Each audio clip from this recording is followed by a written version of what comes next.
Hi all, welcome to Competitive Cracker. ഞാൻ ഷാലിമ.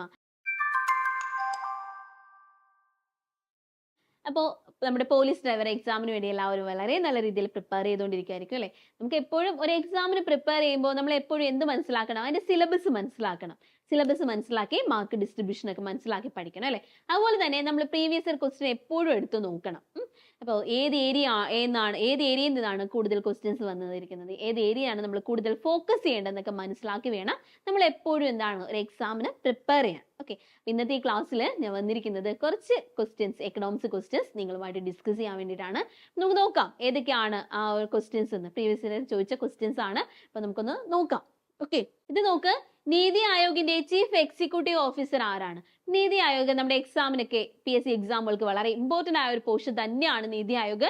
എപ്പോഴും നീതി ആയോഗിന്റെ ആ ഒരു ഭാഗത്ത് നമുക്ക് എപ്പോഴും ക്വസ്റ്റ്യൻസ് ഉണ്ടാവാറുണ്ട് അല്ലെ. അപ്പൊ നോക്ക്, നീതി ആയോഗിന്റെ ചീഫ് എക്സിക്യൂട്ടീവ് ഓഫീസർ ആരാണ്? BVR സുബ്രഹ്മണ്യം ആണ് അല്ലെ. നീതി ആയോഗിന്റെ chief executive officer BVR Subrahmanyam. Niti ആയോഗിന്റെ ഫുൾ ഫോം എന്താണ്? National institution for transforming India എന്നാണ്. അപ്പൊ നീതി ആയോഗിന്റെ ഫുൾ ഫോം വരുന്നത് എന്താണ്? നാഷണൽ ഇൻസ്റ്റിറ്റ്യൂഷൻ ആണ്. അവിടെ ചിലപ്പോൾ തെറ്റിച്ചൊക്കെ തരും, നിങ്ങൾ അത് ഓർത്തു വെക്കാം. National institution for transforming India എന്നാണ് നീതി ആയോഗിന്റെ ഫുൾ ഫോം. അപ്പൊ നീതി ആയോഗ് ഏത് വർഷമാണ് നിലവിൽ വന്നത്? 2015 2015 ജനുവരി 1 നീതി ആയോഗ് നിലവിൽ വന്നത്. അപ്പൊ നീതി ആയോഗ് നിലവിൽ വന്ന ഏത് വർഷമാണ്? 2015 2015 ജനുവരി 1 നീതി ആയോഗ് നിലവിൽ വന്നത്. അപ്പോ നീതി ആയോഗ് ഒരു ഭരണഘടനാ സ്ഥാപനമാണോ? അല്ല അല്ലെ. അപ്പൊ നീതി ആയോഗ് ഒരു ഭരണഘടനാ സ്ഥാപനമോ നിയമം മൂലം സ്ഥാപിതമായ സ്ഥാപനമോ അല്ല. അപ്പൊ നീതി ആയോഗ് ഒരു ഭരണഘടനാ സ്ഥാപനമോ അല്ല, അല്ലെങ്കിൽ നിയമം മൂലം സ്ഥാപിതമായ ഒരു സ്ഥാപനമോ അല്ല നീതി ആയോഗ്. മറിച്ച് എന്താണ്?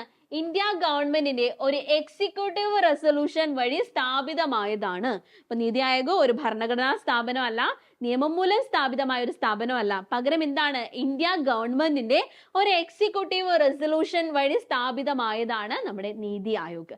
നീതി ആയോഗ് 2015 രൂപീകൃതമായത്.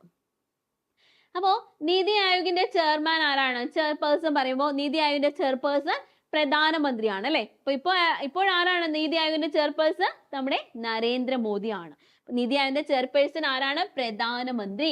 നീതി ആയോഗിന്റെ പ്രഥമ ഉപാധ്യക്ഷൻ ആരാണ്? പ്രഥമ ഉപാധ്യക്ഷൻ അരവിന്ദ് പനഗരി ആയിരുന്നു. അപ്പൊ അരവിന്ദ് പനഗരിയാണ് നീതി ആയോഗിന്റെ പ്രഥമ ഉപാധ്യക്ഷൻ. ആരാണ്? അരവിന്ദ് പനഗരിയാണ് നീതി ആയോഗിന്റെ പ്രഥമ ഉപാധ്യക്ഷൻ. അതുപോലെ തന്നെ നീതി ആയോഗിന്റെ പുതിയ ഉപാധ്യക്ഷൻ ചോദിച്ചാൽ ആരാണ്? പുതിയ ഉപാധ്യക്ഷൻ സുമൻ ബറി ആണ് അല്ലെ. അപ്പൊ സുമൻ കെ ബറി ആണ് നീതി ആയോഗിന്റെ പുതിയ ഉപാധ്യക്ഷൻ. ആരാണ്? സുമൻ കെ ബറി ആണ്. നീതി ആയോഗിന്റെ പ്രഥമ ഉപാധ്യക്ഷൻ അരവിന്ദ് പനഗരിയ. അതുപോലെ നീതി ആയോഗിന്റെ പ്രഥമ CEO ആരായിരുന്നു? നീതി ആയോഗിന്റെ പ്രഥമ CEO സിന്ധുശ്രീ ഖുള്ളർ ആണ്. സിന്ധുശ്രീ ഖുള്ളർ ആയിരുന്നു നീതി ആയോഗിന്റെ പ്രഥമ CEO. ആരാണ്? സിന്ധുശ്രീ ഖുള്ളർ. അതുപോലെ നീതി ആയോഗിന്റെ നിലവിലെ CEO BVR സുബ്രഹ്മണ്യം. നിലവിൽ ആരാണ്? BVR സുബ്രഹ്മണ്യം. ഓക്കെ, അപ്പോ പോലീസ് ഡ്രൈവർ എക്സാമിന് വേണ്ടി പ്രിപ്പയർ ചെയ്യുന്ന എല്ലാവർക്കും വേണ്ടിയിട്ട് നമ്മളിവിടെ കോമ്പറ്റിറ്റീവ് ക്രാക്കർ ഡിസംബർ 22 ഞായറാഴ്ച ഒരു ഫ്രീ ലൈവ് ക്ലാസ് അറേഞ്ച് ചെയ്തിട്ടുണ്ട് കാക്കനാട് കോമ്പറ്റിറ്റീവ് ക്രാക്കറിൽ. അപ്പോൾ നമുക്ക് സൺഡേ ആണ് അല്ലെ. ആ ദിവസം സൺഡേ ആയതുകൊണ്ട് നിങ്ങൾക്ക് കൂടുതൽ പേർക്ക് ഓഫ് ആയിരിക്കും. നിങ്ങൾ എല്ലാവരും എന്ത് ചെയ്യാം, ഇവിടെ ഒരു ദിവസം ഈ ഡിസംബർ 22 പഠിത്തത്തിന് വേണ്ടി മാറ്റിവെക്കുക, നമ്മുടെ ക്ലാസ് അറ്റൻഡ് ചെയ്യുക. ഓക്കെ, നമ്മുടെ ഫ്രീ ക്ലാസ് ആണ്. രജിസ്ട്രേഷൻ ഫീസ് ഒരു 100 രൂപ ഉണ്ട്.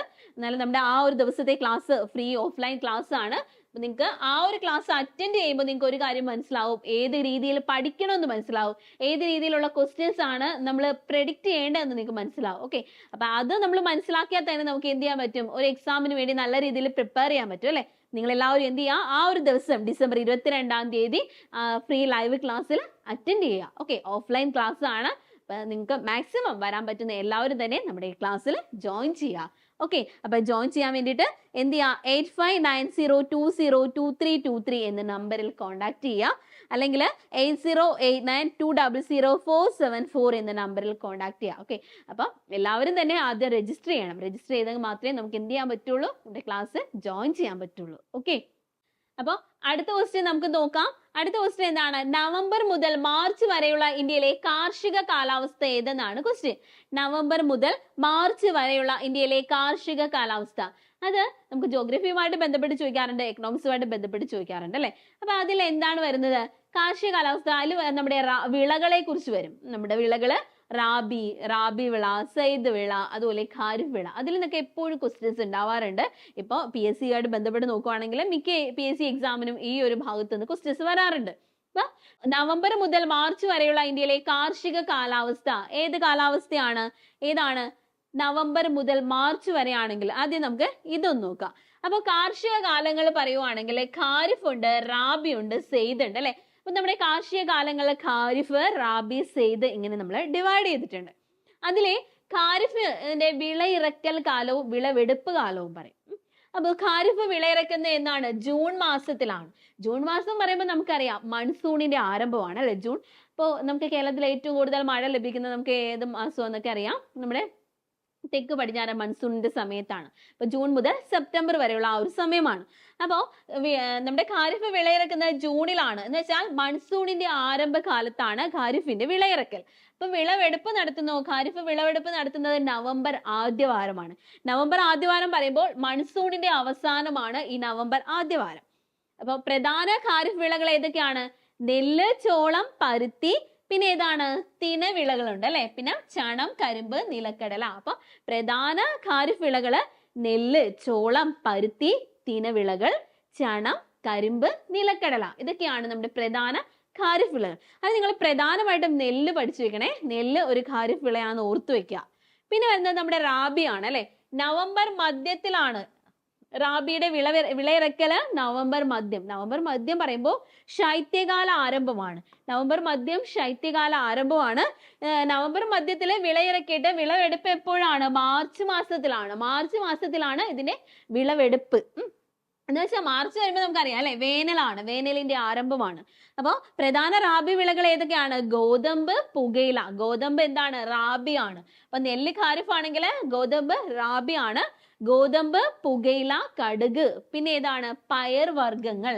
അപ്പൊ റാബി വിള വരുമ്പോ ഗോതമ്പ്, പുകയില, കടുക്, പയർ വർഗ്ഗങ്ങളൊക്കെ എന്ത് വിളയാണ്? റാബി വിളയാണ്. പിന്നെ വരുന്നത് സെയ്ദാണ് അല്ലെ. അപ്പൊ സെയ്ദ് വിളയിറക്കൽ എപ്പോഴാണ്? മാർച്ച് മാസമാണ്. മാർച്ച് മാസത്തിൽ സെയ്ദ് വിളയിറക്കല്. മാർച്ച് ആകുമ്പോൾ വേനലിന്റെ ആരംഭമാണ്. ഓക്കെ. അതുപോലെ തന്നെ സെയ്ദ് വിളവെടുപ്പ് നടത്തുന്ന ഏത് മാസമാണ്? ജൂൺ മാസം ആകുമ്പോൾ സെയ്ദ് വിളവെടുപ്പ് നടത്തും. എന്ന് വെച്ചാൽ മൺസൂണിന്റെ ആരംഭത്തില്. അപ്പോൾ ഈ സെയ്ദ് വിളകൾ ഏതൊക്കെയാണ്? പഴവർഗ്ഗങ്ങളും പച്ചക്കറികളും ഒക്കെ ഏത് വിളയാണ്? സെയ്ദ് വിളയാണ്.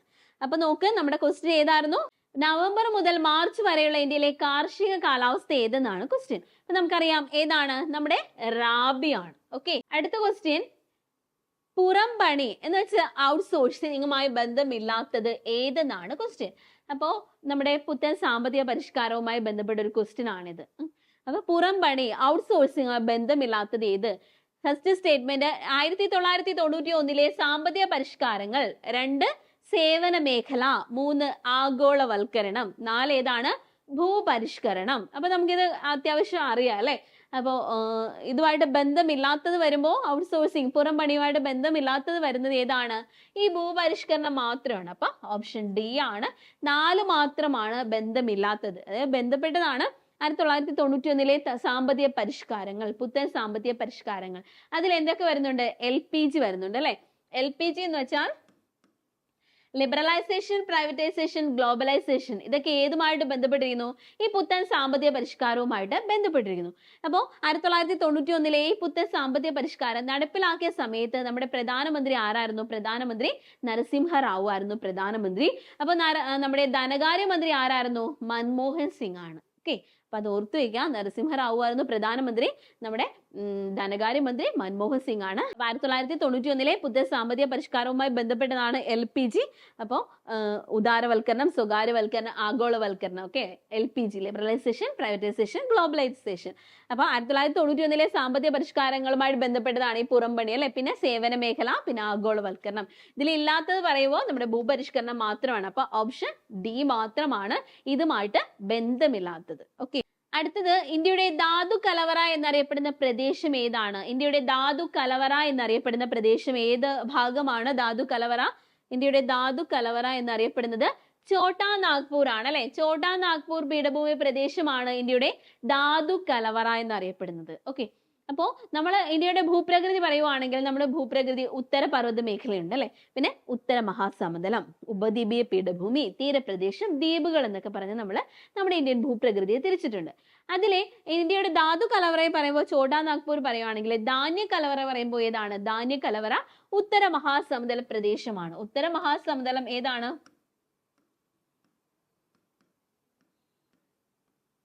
ഉത്തര മഹാസമതലം ഏതാണ്? ധാന്യ കലവറയാണ് ഉത്തര മഹാസമതല പ്രദേശം എന്ന് പറയുന്നത്. അതുപോലെ നമുക്ക് മണ്ണുകളെ കുറിച്ച് പറയുവാണെങ്കിൽ ഇന്ത്യയിൽ ഏറ്റവും കൂടുതൽ കാണപ്പെടുന്ന മണ്ണ് ഏത് മണ്ണാണ്? എക്കൽ മണ്ണാണ് അല്ലെ. ഇന്ത്യയിൽ ഏറ്റവും കൂടുതൽ കാണപ്പെടുന്ന മണ്ണ് എക്കൽ മണ്ണാണ്. ഓക്കെ, അല്ല, ഒരു 42% ഇന്ത്യയിൽ എന്താണ്? എക്കൽ മണ്ണാണ് കാണപ്പെടുന്നത്. അതുപോലെ കേരളത്തിൽ ഏറ്റവും കൂടുതൽ കാണപ്പെടുന്ന മണ്ണ് ഏതെന്ന് ചോദിച്ചാൽ ലാറ്ററൈറ്റ് മണ്ണാണ്. അതുപോലെ കറുത്ത മണ്ണ് എവിടെയാണ് ഏറ്റവും കൂടുതൽ കാണപ്പെടുന്നത്? ഡെക്കാൻ റാപ്പർ റീജിയനിലാണ് കേട്ടോ. ഡെക്കാൻ പീഠഭൂമി പ്രദേശം, ഡെക്കാൻ പീഠഭൂമി പ്രദേശത്ത് ഏറ്റവും കൂടുതൽ കാണപ്പെടുന്ന മണ്ണ് കറുത്ത മണ്ണാണ്. ഓക്കെ, അപ്പോൾ ബസാൾട്ട് ശിലകൾക്ക് അപക്ഷയം സംഭവിച്ച് രൂപപ്പെടുന്ന മണ്ണ് ഏതെന്ന് ചോദിച്ചാൽ കറുത്ത മണ്ണാണ്. അതുപോലെ ഈ കറുത്ത മണ്ണ് അറിയപ്പെടുന്ന പേരുകൾ എന്തൊക്കെ പേരുകൾ അറിയപ്പെടുന്നു? പരുത്തി മണ്ണ് എന്നറിയപ്പെടുന്നു അല്ലെ. കറുത്ത മണ്ണ് പരുത്തി മണ്ണ്. അതുപോലെ ചെർണോസം എന്നൊക്കെ അറിയപ്പെടുന്നത് ഏതാണ്? നമ്മുടെ കറുത്ത മണ്ണാണ്. ഓക്കെ, അപ്പൊ ഇന്ത്യയുടെ ധാതു കലവറ എന്നറിയപ്പെടുന്ന പ്രദേശം ഏതാണ്? ഛോട്ടാ നാഗ്പൂർ പീഠഭൂമി പ്രദേശമാണ് ഇന്ത്യയുടെ ധാതു കലവറ എന്നറിയപ്പെടുന്ന പ്രദേശം. ഈ ക്വസ്റ്റ്യൻ നോക്ക്, ഇന്ത്യയിലെ ആസൂത്രണ കമ്മീഷനുമായിട്ട് ബന്ധമില്ലാത്തത് ഏത്? ഇന്ത്യയിലെ ആസൂത്രണ കമ്മീഷനുമായിട്ട് ബന്ധമില്ലാത്തത് ഏതാണ്? 1950 സ്ഥാപിതമായി. ഇത് ശരിയാണ് അല്ലെ. ആസൂത്രണ കമ്മീഷൻ 1950 സ്ഥാപിതമായത്. അതുപോലെ നീതി ആയോഗ്, ആസൂത്രണ കമ്മീഷന് പകരം നിലവിൽ വന്നതാണ് നീതി ആയോഗ്. അപ്പൊ അത് കറക്റ്റ് ആണ്. ആസൂത്രണ കമ്മീഷനുമായിട്ട് ബന്ധമുണ്ട്. പിന്നെ ഇന്ത്യൻ പഞ്ചവത്സര പദ്ധതി, ആസൂത്രണ കമ്മീഷനാണ് എന്താണ് നമ്മുടെ പഞ്ചവത്സര പദ്ധതിയുടെ രൂപരേഖ തയ്യാറാക്കുന്നത് ആസൂത്രണ കമ്മീഷൻ ആയിരുന്നു. അപ്പൊ അതും ശരിയാണ്. അപ്പോ ബന്ധമില്ലാത്ത പറയുമ്പോൾ നമ്മുടെ റിസർവ് ബാങ്ക് ആണ് അല്ലെ. റിസർവ് ബാങ്ക് ആണ് ആസൂത്രണ കമ്മീഷനുമായിട്ട് ബന്ധമില്ലാത്തത്. ഏതാണ്? Reserve bank. ഓക്കെ, അപ്പൊ റിസർവ് ബാങ്ക് ഏതാണ്? നമ്മുടെ സെൻട്രൽ ബാങ്ക് ആണ് അല്ലെ. റിസർവ് ബാങ്ക് എന്ന് പറയുന്നത് സെൻട്രൽ ബാങ്ക് ആണ്, ഇന്ത്യയുടെ സെൻട്രൽ ബാങ്ക് ആണ്. അപ്പൊ നമുക്ക് നോട്ട് അച്ചടിച്ചിറക്കാനുള്ള അധികാരമുള്ളത് ആർക്കാണ്? റിസർവ് ബാങ്കിനാണ് നോട്ട് അച്ചടിച്ചിറക്കാൻ അധികാരമുള്ളത്. നമ്മുടെ സെൻട്രൽ ബാങ്ക് ആണ്. ബാങ്കുകളുടെ ബാങ്ക് എന്നറിയപ്പെടുന്ന ഏതാണ്? റിസർവ് ബാങ്ക് ആണ്. ഓക്കെ, അപ്പൊ എല്ലാ നോട്ടുകളും അച്ചടിച്ചിറക്കാനുള്ള അധികാരം റിസർവ് ബാങ്കിനുണ്ടോ? ഇല്ല അല്ലെ. ഏത് നോട്ടാണ്? 1 രൂപ നോട്ട് ഒഴികെയുള്ള ബാക്കി എല്ലാ നോട്ടുകളും അച്ചടിച്ചിറക്കാനുള്ള അധികാരം ആർക്കാണ്? റിസർവ് ബാങ്കിനാണ്. ഈ 1 രൂപ നോട്ട് ഒഴികെയുള്ള ബാക്കി എല്ലാ നോട്ടുകളെയും സൈൻ ചെയ്യുന്ന ആരാണ്? റിസർവ് ബാങ്ക് ഗവർണർ ആണ്. ഓക്കെ, അപ്പൊ അതുപോലെ ഈ 1 രൂപ നോട്ടും നാണയങ്ങളും അച്ചടിച്ചിറക്കുന്ന ആരാണ്? കേന്ദ്ര ധനകാര്യ മന്ത്രാലയമാണ്. അല്ലെ, 1 രൂപ നോട്ടിൽ സൈൻ ചെയ്യുന്നത് ആരാണ്? ഫിനാൻസ് സെക്രട്ടറി ആണ് 1 രൂപ നോട്ടിൽ സൈൻ ചെയ്യുന്നത്. അതുപോലെ റിസർവ് ബാങ്കിന്റെ ആസ്ഥാനം എവിടെയാണ്? മുംബൈയിലാണ് അല്ലെ. തുടക്കത്തിൽ റിസർവ് ബാങ്കിന്റെ ആസ്ഥാനം കൊൽക്കത്തയായിരുന്നു. അതിനുശേഷം റിസർവ് ബാങ്കിന്റെ ആസ്ഥാനം എങ്ങോട്ട് മാറ്റി? മുംബൈയിലേക്ക് മാറ്റി. അപ്പൊ 1935 റിസർവ് ബാങ്ക് സ്ഥാപിതമായത്. അപ്പൊ 1935 മുതൽ 37 വരെ റിസർവ് ബാങ്കിന്റെ ആസ്ഥാനം കൊൽക്കത്തയിലായിരുന്നു. അതിനുശേഷമാണ് എങ്ങോട്ട് മാറ്റിയത്? മുംബൈയിലേക്ക് മാറ്റിയത്. ഓക്കെ, അതുപോലെ തന്നെ എക്സാമിന് നമുക്ക് ഇമ്പോർട്ടന്റ് ആയിട്ട് ചോദിക്കുന്നതാണ് അല്ലെ നമ്മുടെ പഞ്ചവത്സര പദ്ധതികൾ. ഇത് നമ്മുടെ എക്സാമിനൊക്കെ എല്ലാ PSC എക്സാമുകൾക്ക് ഇമ്പോർട്ടന്റ് ആയിട്ട് ചോദിക്കുന്ന ഒരു ഭാഗമാണ് പഞ്ചവത്സര പദ്ധതികൾ. അപ്പൊ ഈ പഞ്ചവത്സര പദ്ധതികളുടെ പ്രത്യേകത എന്താണ്? ഈ പഞ്ചവത്സര പദ്ധതി എന്ന ആശയം നമ്മൾ എടുത്തിരിക്കുന്നത് ഏത് രാജ്യത്തു നിന്നാണ്? എവിടെയാണ് പഞ്ചവത്സര പദ്ധതി എന്ന ആശയം നമ്മൾ എടുത്തിരിക്കുന്ന രാജ്യം? USSR നിന്നാണ് അല്ലെ. USSR നിന്നാണ് പഞ്ചവത്സര പദ്ധതി എന്ന ആശയം നമ്മൾ എടുത്തിരിക്കുന്നത്. USSR നിന്നാണ്. ലോകത്ത് ആദ്യമായിട്ട് പഞ്ചവത്സര പദ്ധതി നടപ്പിലാക്കിയ രാജ്യം ഏതെന്ന് ചോദിച്ചാലും USSR ആണ്. അതുപോലെ ലോകത്ത് ആദ്യമായിട്ട് പഞ്ചവത്സര പദ്ധതി നടപ്പിലാക്കിയ ഭരണാധികാരി ആരെന്ന് ചോദിച്ചാൽ ആരാണ്? ജോസഫ് സ്റ്റാലിൻ ആണ്. ജോസഫ് സ്റ്റാലിൻ ലോകത്ത് ആദ്യമായിട്ട് പഞ്ചവത്സര പദ്ധതി നടപ്പിലാക്കിയ ഭരണാധികാരി ജോസഫ് സ്റ്റാലിൻ. ലോകത്ത് ആദ്യമായിട്ട് പഞ്ചവത്സര പദ്ധതി നടപ്പിലാക്കിയ രാജ്യം USSR ആണ്. അതുപോലെ ഇന്ത്യയിലെ പഞ്ചവത്സര പദ്ധതികൾ നടപ്പിലാക്കിയ ആരാണ്? നമ്മുടെ ആ സമയത്ത് ആരായിരുന്നു പ്രധാനമന്ത്രി? നെഹ്റു ആയിരുന്നു. ജവഹർലാൽ നെഹ്റു ആയിരുന്നു. 12 പഞ്ചവത്സര പദ്ധതികളുണ്ട് അല്ലെ. അതിലെ 1-ാം പഞ്ചവത്സര പദ്ധതി ഏത് മോഡൽ എന്നാണ് അറിയപ്പെടുന്നത്? ഹരോൾഡ് ഡോമർ മോഡൽ അല്ലെ. അപ്പൊ ഹരോൾഡ് ഡോമർ മോഡൽ എന്നറിയപ്പെടുന്ന പഞ്ചവത്സര പദ്ധതി ഏതാണ്?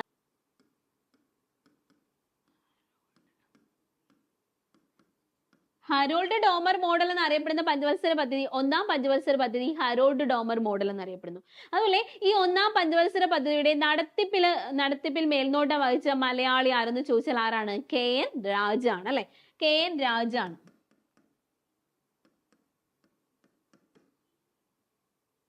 അതുപോലെ ഒന്നാം പഞ്ചവത്സര പദ്ധതി പ്രാധാന്യം കൊടുത്തത് എന്തിനൊക്കെയായിരുന്നു? കൃഷി, ജലസേചനം, വൈദ്യുതീകരണം. അപ്പൊ കൃഷി, ജലസേചനം, വൈദ്യുതീകരണത്തിനൊക്കെ പ്രാധാന്യം കൊടുത്ത പഞ്ചവത്സര പദ്ധതി ഏതെന്ന് ചോദിച്ചാൽ ഒന്നാം പഞ്ചവത്സര പദ്ധതിയാണ്. അപ്പൊ പ്രധാന ജലസേചന പദ്ധതികളെല്ലാം നടപ്പിലാക്കിയ പഞ്ചവത്സര പദ്ധതി ഒന്നാം പഞ്ചവത്സര പദ്ധതിയാണ്. അപ്പൊ ഒന്നാം പഞ്ചവത്സര പദ്ധതിയുടെ നടത്തിപ്പിൽ മേൽനോട്ടം വഹിച്ചത് അല്ലെങ്കിൽ നടത്തിപ്പിൽ പ്രധാന പങ്ക് വഹിച്ച മലയാളി KN രാജാണ്.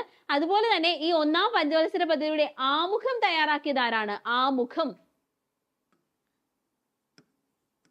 ആമുഖം തയ്യാറാക്കിയത് ആരെന്ന് ചോദിച്ചാൽ KN രാജു തന്നെയാണ്. അപ്പൊ ഒന്നാം പഞ്ചവത്സര പദ്ധതി ഹാരോൾഡ് ഡോമർ മോഡൽ എന്ന് അറിയപ്പെടുന്നു. രണ്ടാം പഞ്ചവത്സര പദ്ധതി ഏത് പേരിൽ അറിയപ്പെടുന്നു? രണ്ടാം പഞ്ചവത്സര പദ്ധതി മഹലനോബിസ് മോഡൽ അല്ലെ. രണ്ടാം പഞ്ചവത്സര പദ്ധതി മഹലനോബിസ് മോഡൽ എന്നറിയപ്പെടുന്ന പഞ്ചവത്സര പദ്ധതി ഏതാണ്?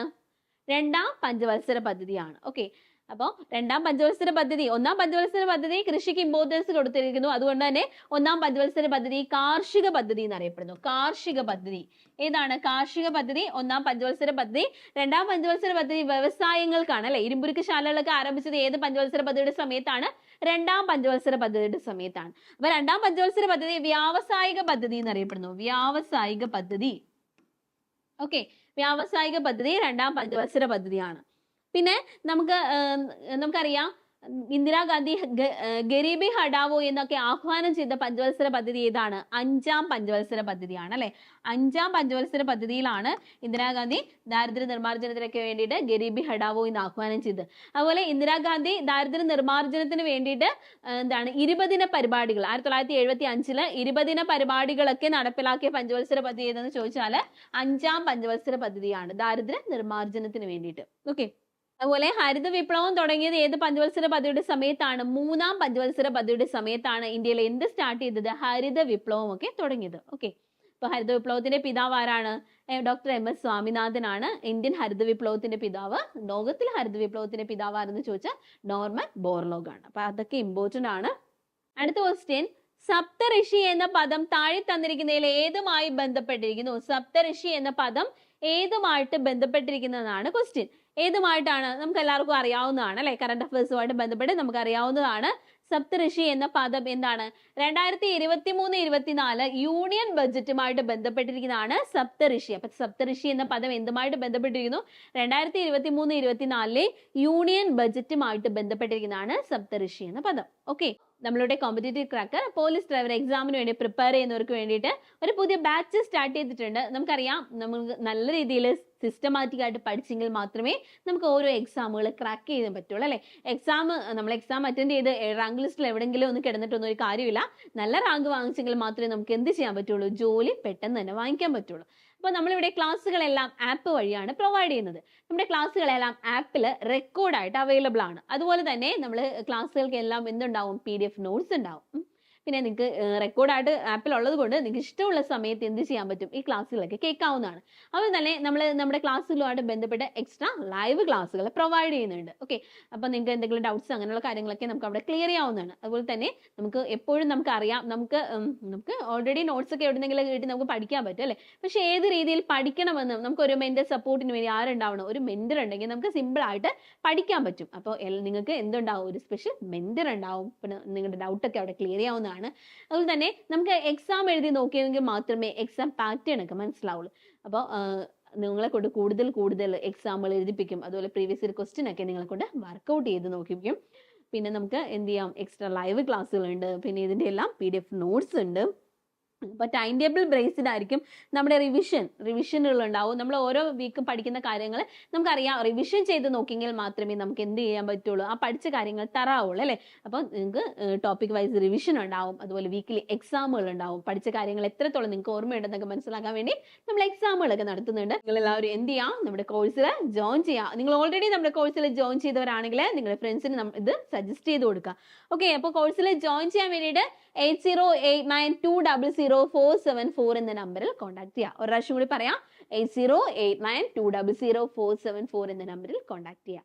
ഓക്കെ, അപ്പോൾ വീണ്ടും വേറൊരു ക്ലാസ്സുമായിട്ട് ഞാൻ നിങ്ങളുടെ മുന്നിൽ എത്തുന്നതായിരിക്കും. Okay, thank you.